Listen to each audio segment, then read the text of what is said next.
আসসালামু আলাইকুম। কি অবস্থা সবাই, কেমন আছেন? ভালো আছেন? দেখেন, আমি প্রবাসী মানুষ।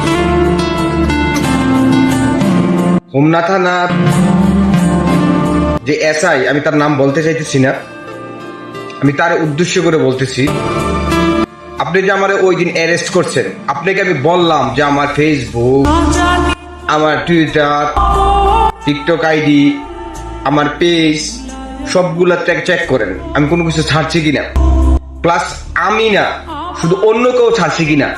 কিন্তু ওই দিন আমার আপনি কথা শোনেন নাই, আপনি আমারে কি করছেন, অ্যারেস্ট করে এফআইআর দিয়ে আপনি চালান করে দিলেন কুমিল্লাতে। কিন্তু আপনারা আমি বলতেছি, ওই দিন তারা কত টাকা দিছে থানার মধ্যে, ওই কথা রেকর্ড কিন্তু আমার কাছে আছে। তারা কিন্তু আমার সাথে স্বীকার করছে, এমনও বলছে যে টাকা হইলে সবকিছু করা যায়, মহিলারা যেইটা বলে এটাই সত্যি হয়, আর টাকা হইলে সবকিছু করা যায়। টাকা দিয়ে এফআইআর করা হয়েছে তোর মামলা।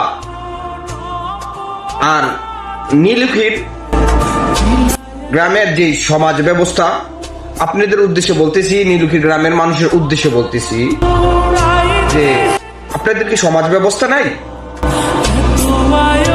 আপনাদের কি সমাজ ব্যবস্থা নাই?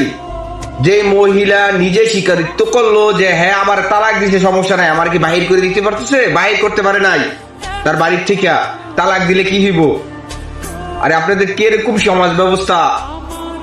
আপনার গ্রামের মেয়ে আবার যেই ছেলেকে বাবা ডাকলো, আবার এই ছেলের সাথে সংসার করতেছে। আপনাদের কেমন সমাজ ব্যবস্থা? আসলে কি আপনারা মুসলমান? আসলে কি মুসলমান?